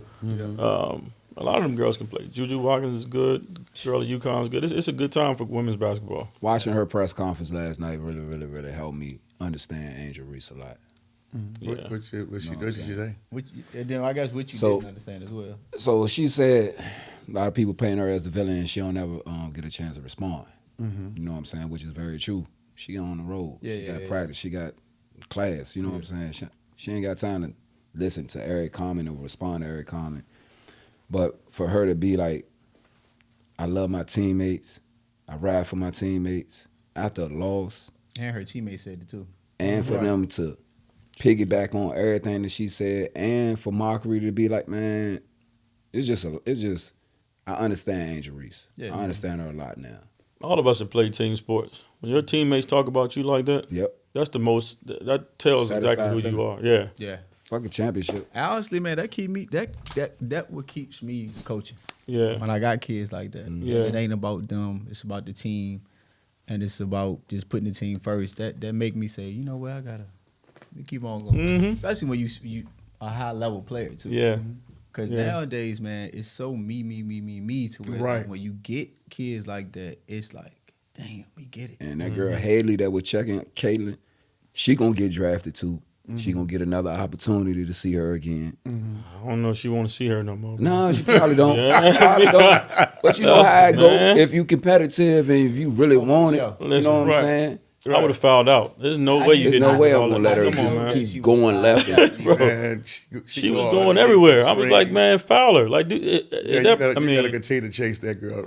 Nah, like you said, the coach at LSU said she's a generational talent, and I think a lot of people don't want to. I mean, Angel Reese is also, but that girl's skill level, man, not even the shot making, man. Some of those passes, I'm like, good grief, and she's tall, Teammates really was in what she it. said. They was in a good like position. 6'1", point guard. They was in. Yeah. The defense assignment was kind of throwing me though. You Yeah, got a short on you and your big is backing up. Playing drop yeah, coverage. I right? thought they would saying? have made her get the ball out there. I'm a I'm double. screaming. Yeah, it. I'm a I'm double. like, man, Somebody else trap will have to- that I'm pick a and double roll. Like, that. yeah, Right. I would live with I'm somebody. tripling and doubling. Because that. ain't nobody gonna be able God. to make those shots like she's making. I'm gonna live with somebody Yeah, else making. go ahead, them. roll, hit the roll all day. Yeah. Somebody else gonna have to beat me. Or get that the long, roll. Right. skip pass up and let them shoot the threes. But I'm not letting her come off them pick and rolls, dancing, hopping to the side, making all them threes. doing Man, you whatever she can't wanted to guard do. it. That's crazy. You know, Friday night, I forgot all about, we had Mondo. I forgot all about him.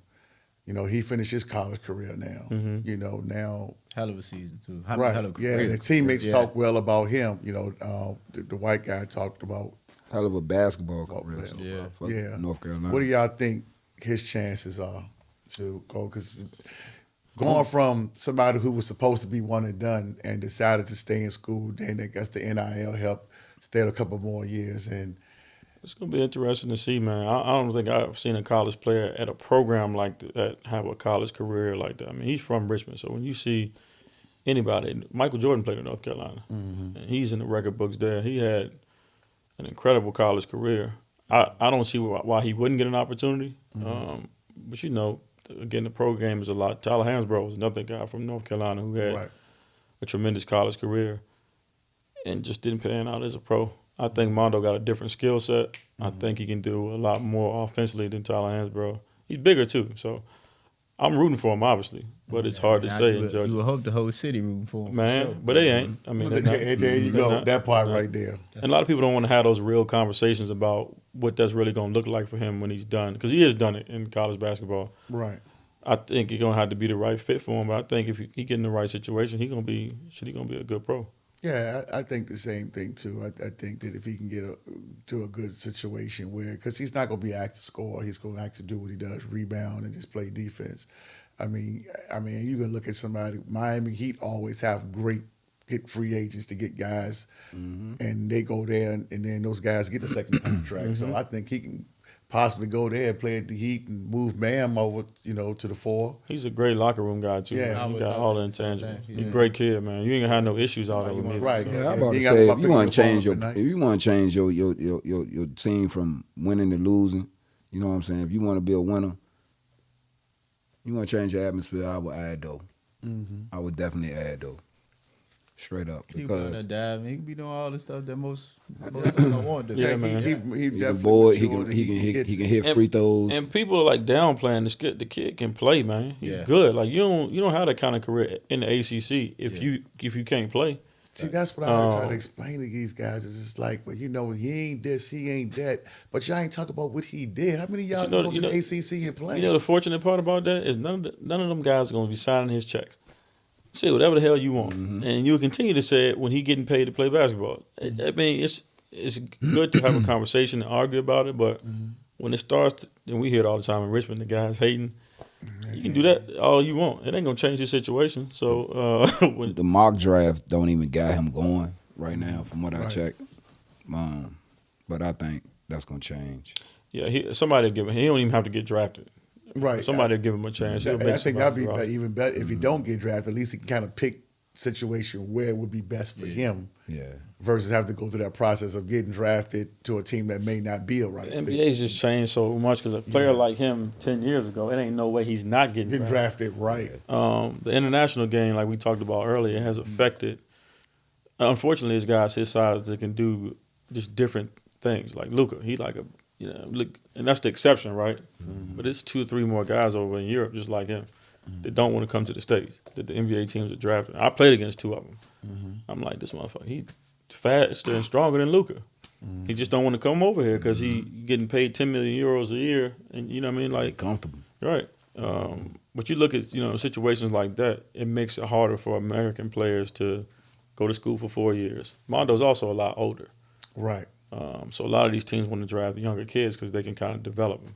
When you get to 23, 24, they kind of feel like you are already what you're going to be. Be right. Right. So that's another thing that, in my opinion, that's going to hurt them. But I think once you get between them lines, you got to let them figure it out.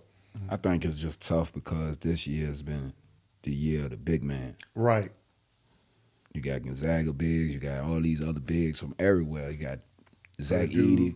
Yeah. And you got Big boy, man. and then you got NC State big, you know what I'm saying? He playing crazy. Oh my They God. just made it to the Final Four. It don't That matter. big, Make room. that big at UConn is really good too. Oh, yeah. Yeah. You know what I'm He's saying? good. Make room. Just make room. You got so many bigs.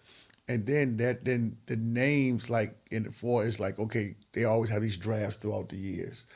you hearing all these names. Now you ain't really hearing these names from the boys' side. So that's why I said I think he might have a chance to kind of sneak in there. I ain't saying he might be a first round guy, but I hope so, man. yeah, I do too. Yeah. I mean that too. definitely changed, some family, financial situations. Definitely. You know what I'm saying? I just From that don't know, standpoint. man. I tell people all the time, and once again, going back to he and I, about like, man, y'all were the greatest players to come out of Richmond. To come out of Richmond, you gotta have a certain kind of grit about you, Yeah. Sure. because everybody here gonna tell you how bad you are, even when you good. You Right. ain't telling. I was coming home in the summer, and they like, man, you ain't shit. You know what I mean? I'm just coming off a season. I'm having my greatest seasons of my career, and it's unfortunate because a lot of kids ain't mentally built for that. Me personally, I don't give a damn what you say, right? But That's how I for am an about example, it, yeah. Mondo may not be like that. Yeah. Or another kid may hear that Yeah. stuff and it may discourage them. Like, we got to do a better job, man, especially for us and people in positions of power or being able to help these kids, man. Watch what you say. Because regardless of how you feel personally, A, it may not, don't nobody care how you feel. And then B, it may really affect this next kid coming up. Even if you don't feel like he got a chance, encourage him and build him up. You never know how do they that can around help. here, man. Richmond's always been the city for the haters, man. Man. Yeah. It could be for the least little thing. Like, it's just weird to me just how, even me doing this podcast, you got guys, older guys, mad at me because I ain't asked them first. Yeah. So they ain't want to come on. Yeah. Ask them what's first that? for what? They felt like on.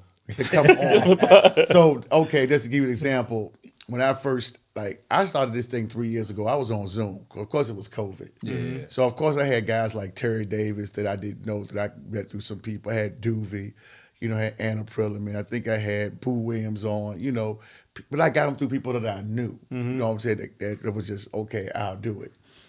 Then when I decided to sit in the studio, my first guests were Kennard, which I didn't even know Kennard. It was Boom and AT. Me and AT were friends. Yeah. So you get guys that felt like because they played in the city, they felt like I should have came to them first, whom I don't know.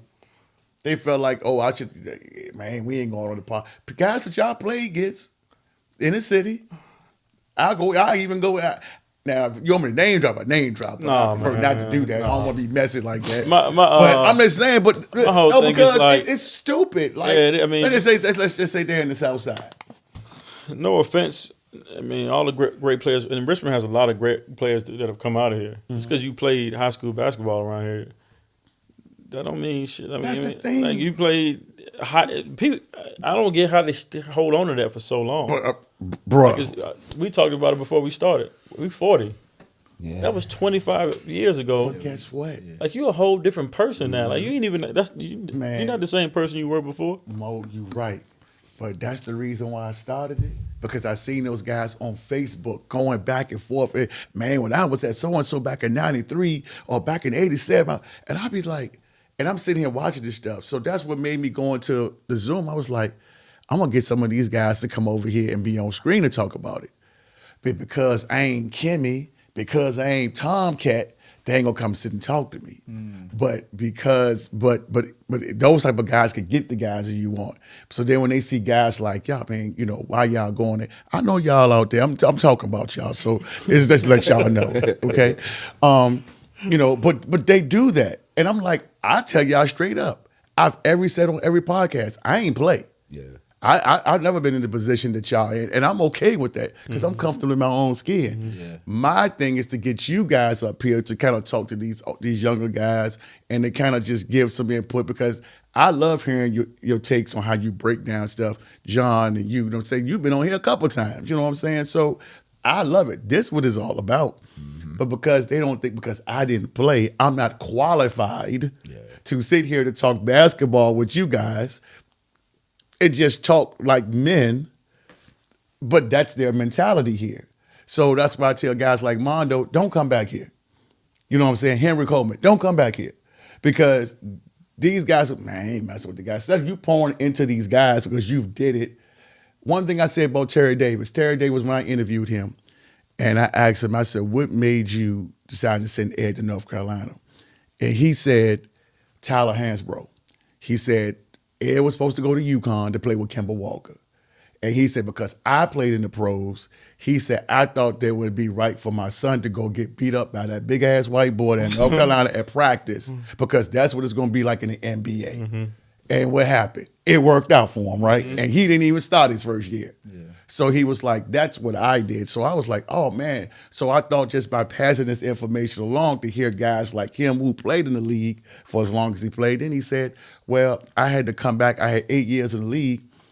2 years later, he said, I got 2 years extra by helping Ben.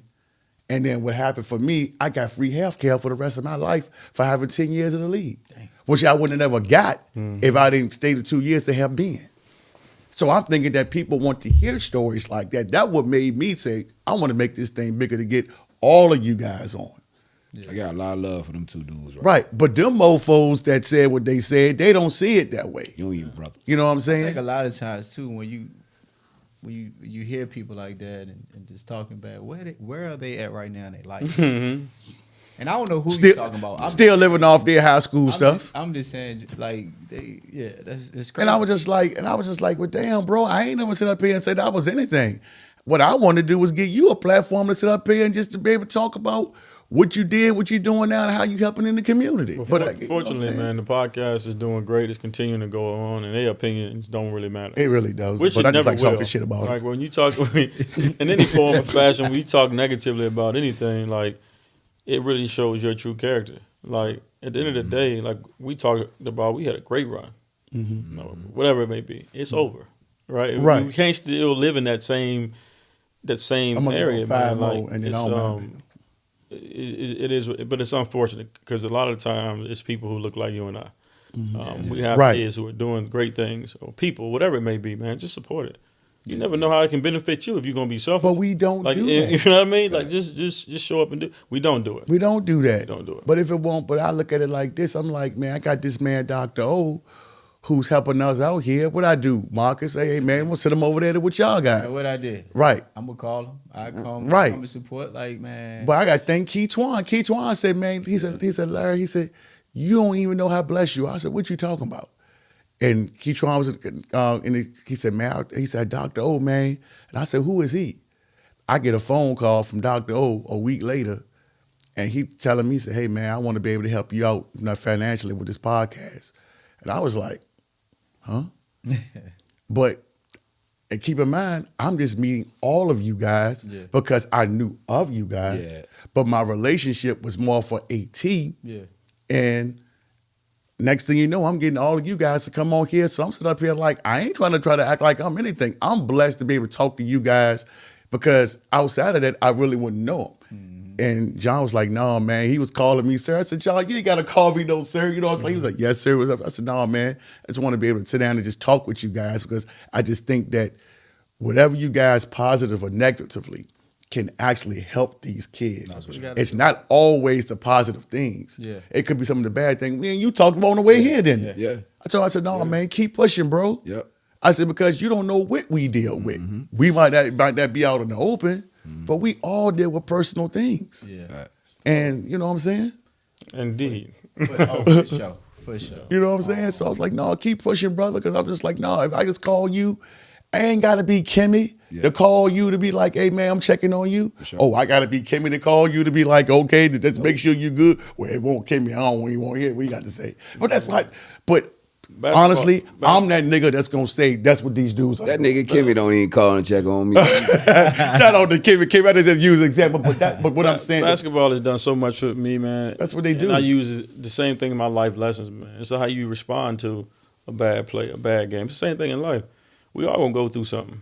Right. It's how you respond to it. Like we talked about it earlier, a lot of these people quit. Yeah. Right? Before it even gets started. Like you just never know. Else. Right. Look at themselves. Right. And it can't be everybody else's fault. At some point, you gotta take accountability for it. The same guys who saying that your podcast ain't shit and you doing all this. The same deal. Like, you know what I mean? It doesn't change, but It doesn't change a And thing. what I told you, because I ain't know him either, but the energy. I'm an energy guy. And I told him, I said, look, man, whatever I can do to help you, man, just call me. And this man has always helped out. You know what I'm saying? Same thing, you know, with you. You know what I mean? You talk, and I said, you'll text me in the middle. I'm at the game, and you'll text me. It'd be a random jump. Man, Lee, they should have did this way. Or, man, they should have did this. Man, I love it because I'm like, 3 years ago, I wouldn't have got that, but I've always been, in the words of Coach Boone, an enthusiast of the game. Yeah. Smiley will tell you, I've been doing this since 90. This ain't nothing new. Fact. I've been doing this. You know what I'm saying? So I just appreciate all you guys coming on here, man. It's about relationships. Marcus and I, and John included, man, we've been, knowing each other and friends. We've been 11 years old. The one thing that I encourage all these kids to do, man, is going through all the playing situations in your life, build positive relationships. Because later on in life, you hear it all the time when you were a kid. Yep. The ball gonna stop bouncing. You're going to stop bouncing. Football gonna get right. That window is so short, man. I played for 13 years as a pro. That's a very short time. The rest of your life, you got to live. Right. Most guys, you ain't going to play 5-10 years. Like the relationships you build throughout the process are super important, and your attitude towards all that stuff. I did 5 years, 3 years.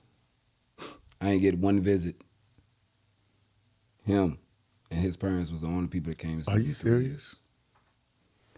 Be honest with you, man. But see, and those are things. I remember when you set up here, you talked about Coach Mike that's over at TPLS. What do I always hear? Oh, Coach Mike, this, that, and the third. It's always hearsay. But what did you say? Great dude. That man was a great dude. That man helped save my life. How many people gonna say that about somebody who bad? Yeah. I'm like, because I said, I don't know the man, but when I met him, he was cool. But you said, no, he helped save my life, man. I was like, for you to say that about this white man that everybody else talking about, and I'm emphasizing that. But Because that's what we Mondo. do. It was because of Mondo. Yeah. Mo, You know what I'm saying? Mo and Mike I, was- you should put that in play. Mike was my, it's so funny, man. He's doing something completely different. He was my trainer since I've been like 13 years old. That's why I was getting up all them shots. Are you serious? I didn't know that. And I ain't never hear that. Yeah, U-turn. Wow. Him and a guy named Paul Manning helped start it. But we, the whole terminology, getting out the mud, we literally had the mud sandboxes over there doing plyo. That building used to be the Circuit City building. But the building beside it, which is the office building, that was the old U-Cross building. Okay. That was the first U-turn with the sport courts and all that. It ain't had a hardwood course like they got now. So we were in there training since we've been kids. And I used to see Mike every day. So I hope he's doing well. No, shout out to Coach Mike. He's doing very well. But he's on the girl side now. So, but no, that's just where we at. So I know I kind of got sidetracked, but I get so passionate about that because we've got, I always talk about 757, Northern Virginia. Them guys help each other out. Even though those guys might not like each other, but when they come together, they band together and it's like, okay, I'm like, why can't we do They that? helped us out too. See, I took a lot of 757 love from and brought it right in 804 because we was going out there at 804. We was going out AAU all day, every day on 757. Marcus Higgins. So Yep, we'll play good against dude, New good Kent. dude. We'll play against Boo Williams, all his teams. Portsmouth might have a team. You know what I'm saying? All 757. You know what I'm saying? And so I had a lot of friends. Jim Davis had a lot of friends, you know what I'm saying, from 757. And we'll go up there and just hang out after a game or after a tournament. We'll go to James' cousin house and Stewart. And he played at VCU. John is John Stewart. He was good. Tough. big boy. Younger John Stewart. We used to play against him every year. I used to hate Tim and Smith playing together. Yep, I used to love Timmy. hate it. Yeah. I'm talking about we had to play Boo and them. I hated if Timmy played. Battles. I hate it. Wow. I hate it. His Like son, I love his it. His son played with Team Loaded. Who? Trevor Smith. He's good. Is he at University of Richmond now? Yeah. That's Timmy's son. Yeah. He was at Woodside. Yeah. And I didn't kicking even plays. know that. Now it makes sense. Yeah. It makes sense. Like you said though, they always show love, and we show love Yeah, back. so I still communicate with some of them on social media and stuff. I definitely took that love. Like I seen how they was, you know what I'm saying, united and you had AI, you got, you know what I'm saying, Ronald Carey, you got Cables. So yeah, I already knew what was going on in 757. We trying to have something go on out in 804 too. Man, we had so many great players come from Richmond, man. And especially when we all started like getting to it and playing, everybody would leave in the summer. Right. Because you don't want to be at home. The pro-am started getting bad. Guys just hating. You're like, man, I'm out. So a lot of us would go train in L.A., Houston, and just stay out there. Okay. But you will meet so many dudes and you will see them like, damn, like, why you, like, I had to get out. That's crazy. But we had so many guys who from the city, man. Same with some of the football players. Like Yeah. my godbrother, Andre Branch, he never came back home. Mm-hmm. He's like, What? Now he's coming back home. Why you gonna Right. come on? Business purposes. Yeah. Right. Yeah, but Slower. it kept him focused though. I mean, he played 9 years in the NFL. Mm-hmm. And that's what I would do. I come home, I'm like, I see my parents, I'm going back there. Going back on. You just want safe here. It ain't safe here. Like, it's not safe. It wasn't safe back in the day. It wasn't safe, especially you young. It wasn't safe here. Yeah. You on in the streets, you in the streets.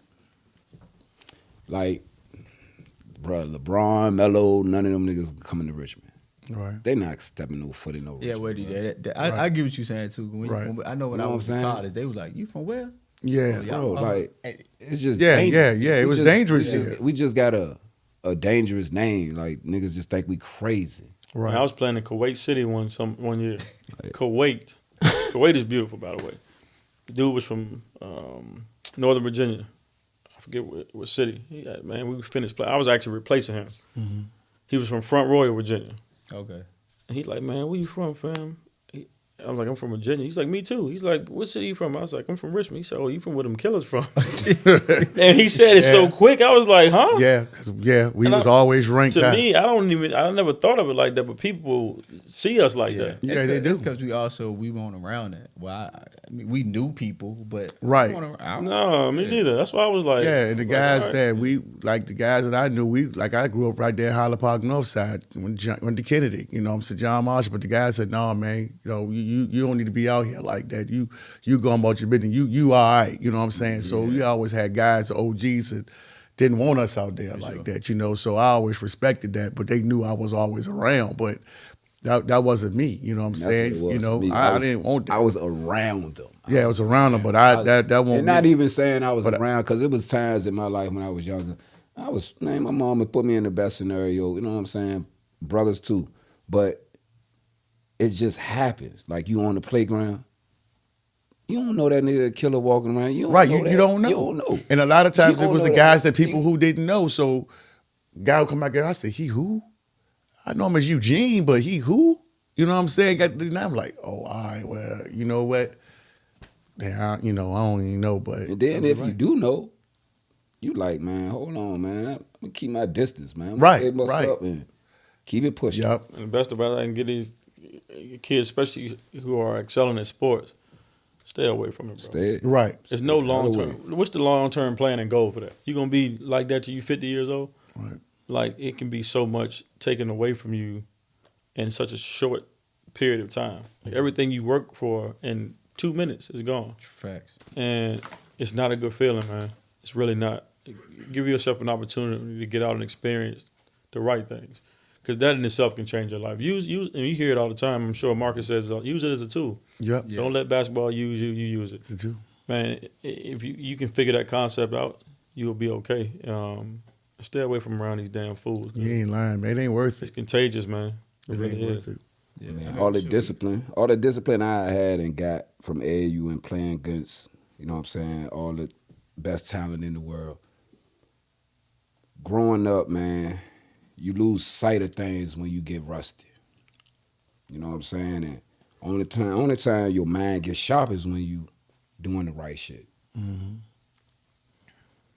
Period, point blank, man. Like, Yeah. I mean, it goes also to being around the right people. Yep. Your energy wrong, man. You can't even come to my house.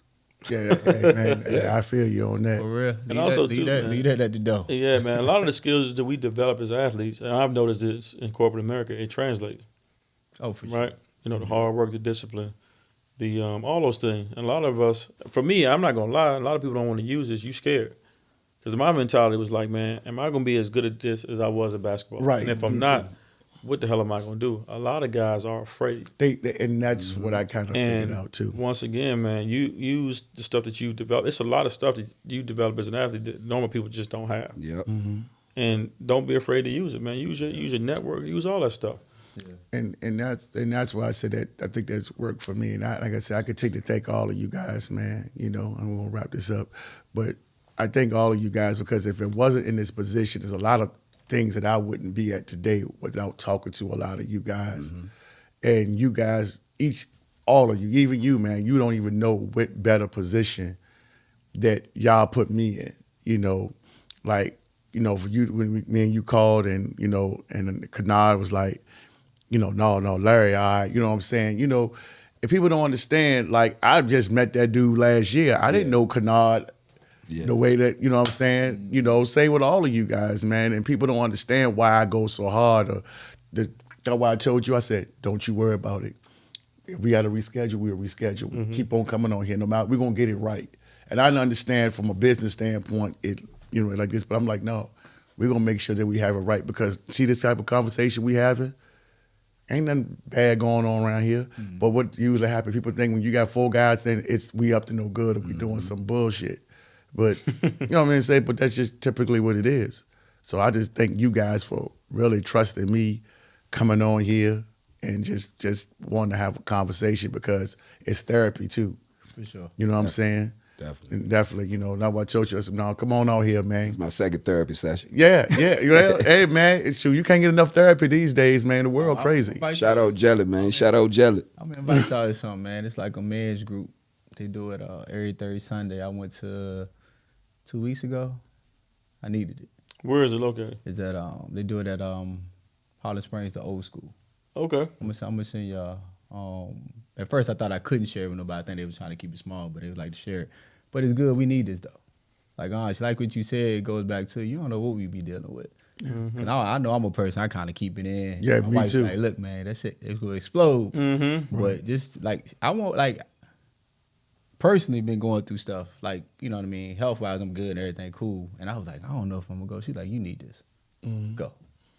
You know what I mean? It's healthy. You know what I'm saying? I get to see my brothers again because life be life, and I, you know, kids and all that. So I don't know last time I see John, but every time we talk, I feel like you still my best friend, bro. It's still we still like we at the playground. You know what I mean?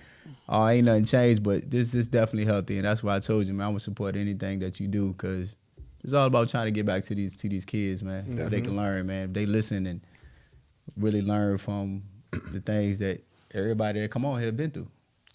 I appreciate it, man. I appreciate your brother too. I talk to him all the time now too. We be talking 2-3 o'clock in the morning when I be at work. He'll call me like, "You up, man?" All right, you know, we just talk, man. So I appreciate that, man. Just the little things like that. Definitely want to be who we are without Los. Hey, for sure. Shout out to Los. For sure. Hey, dog.